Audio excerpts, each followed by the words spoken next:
किया जाता है, जिसमें सारे जितने भी बांझपन के जो भी प्रॉब्लम्स हैं, सारी मेल इनफर्टिलिटी, फीमेल इनफर्टिलिटी, दोनों को हम देखते हैं। उसमें हम medical treatment, IUI, IVF, ICSI, PGD, PGTA, सारा कुछ हमारे पास यहाँ पे हो रहा होता है। और साथ ही मेल इनफर्टिलिटी को डील करते हैं, जिसमें कि अगर एजोस्पर्मिक पेशेंट है तो उस पर सर्जिकल प्रोसीजर्स जो भी हैं, जिस तरह के टेस्टिकुलर बायोप्सीज हो गई, माइक्रोटीजी हो गया, ये सारा हम यहाँ पे करते हैं।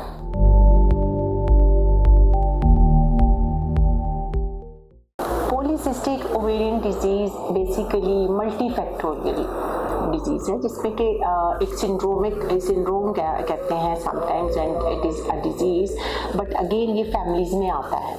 और आपने देखा होगा किसी ज़माने में जब ये बिल्कुल भी अनडायग्नोज था और उसको नहीं देख रहे थे हम लोग, तो उस टाइम पे फैमिलीज की बात होती थी कि ये फैमिली ये मोटे हो जाते हैं जल्दी, इस फैमिली में ये पतले ही रहते हैं, जितना भी खा लेते हैं। तो ये सब कुछ एक्चुअली पॉलीसिस्टिक ओवेरियन डिजीज़ की वजह से हो रही थी। तो इसमें इसलिए क्योंकि ज़्यादा अनडायग्नोज्ड हमारे यहाँ इसलिए होता है क्योंकि कोई बॉदर नहीं कर रहा होता उस चीज़ को, और जिस टाइम पे कोई प्रॉब्लम आता है तो तब वो हमारे पास आती हैं। बच्चियों को अगर हम शुरू से कह दें कि वो पॉलीसिस्टिक ओवेरियन डिजीज़ का देख लें कि कहीं उनके पीरियड्स अगर डिले हो रहे हैं, या हार्सुटिज्म हो रहा है, या हार्सुटिज्म मीन्स के चेहरे पे बाल आ रहे हैं, या फिर उनके दाने निकल रहे हैं, या उनको जो है एकदम से मोटापा हो गया है, मोटे हो रहे हैं, तो ज़्यादा चांस ये है कि उनको पॉलीसिस्टिक ओवेरियन डिजीज़ है।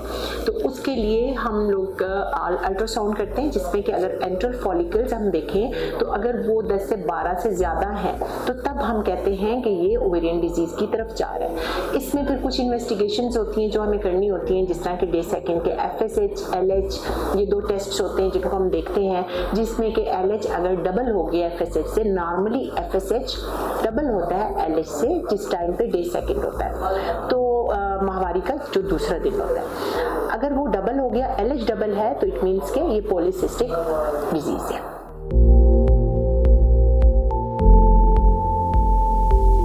पॉलीसिस्टिक ओवेरियन डिजीज डिफरेंट तरीके से प्रेजेंट होता है। बेसिकली हम अगर इसको कैटेगराइज करें कि एडोलेसेंस में अगर पॉलीसिस्टिक डिजीज है तो वो हमारे पास जब आएंगी तो वो यही कहेंगे कि अब मेरे चेहरे पे बाल आ रहे हैं, या फिर दाने निकल रहे हैं, या मेरे पीरियड जो है वो बहुत डिले हो रहे हैं, 2-2 महीने के बाद आ रहे हैं, तो this is polycystic ovarian disease. लेकिन समटाइम्स जब पेशेंट की कपल आता है और उनके बच्चे नहीं हो रहे, इनफर्टिलिटी है, तो उसको जब हम डायग्नोज करना शुरू करते हैं तो वो मोस्टली 60% जो होता है वो पॉलीसिस्टिक डिजीज की वजह से हो रहा होता है, ओवेरियन डिजीज की वजह से हो रहा होता है। तो इसमें डिफरेंट सिनेरियोज होते हैं।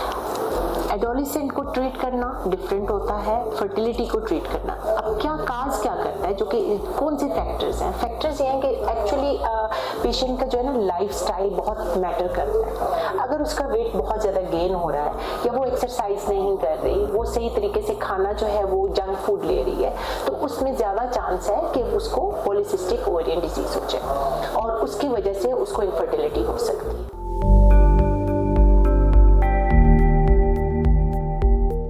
मैनेज कैसे करना होगा? सबसे पहले चेंज लाइफस्टाइल, ये सबसे इम्पॉर्टेंट है। आपका लाइफस्टाइल कैसा है? अगर सेडेंट्री है, अगर आप बैठे रहते हैं, अगर आप एक्सरसाइज नहीं करते तो you should do exercise.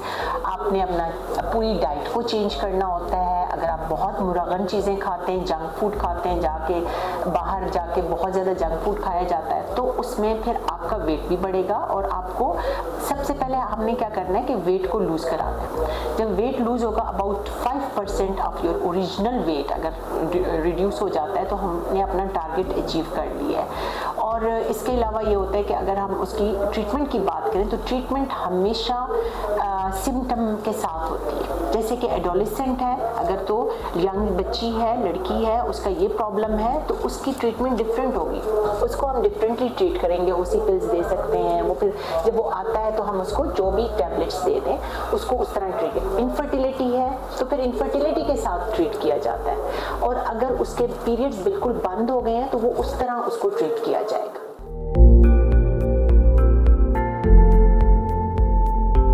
Galaxy ने तो माशाल्लाह माशाल्लाह बहुत ज़्यादा अच्छी प्रोडक्ट्स अपनी लॉन्च की हुई हैं और पीसीओज़ के लिए भी उन्होंने बहुत अच्छी आइनोफोलिक कॉम्बी और आइनोफोलिक कॉम्बी एचपी के नाम से भी मैंने बहुत यूज़ की हैं और बहुत अच्छी इफेक्ट उसका आता है। उसमें मायोइनोसिटोल, डीकाइरोइनोसिटोल और फोलिक एसिड होता है और एक जब एचपी उसके साथ आता है तो उसमें अल्फा लेक्ट एल्ब्यूमिन आ जाता है जो कि और भी ज़्यादा इसके एब्जॉर्प्शन को एनहांस करता है। तो मेरा ख्याल है कि बहुत अच्छी एडिशन है जो कि पॉलीसिस्टिक ओवेरियन डिजीज़ में हम दे सकते हैं।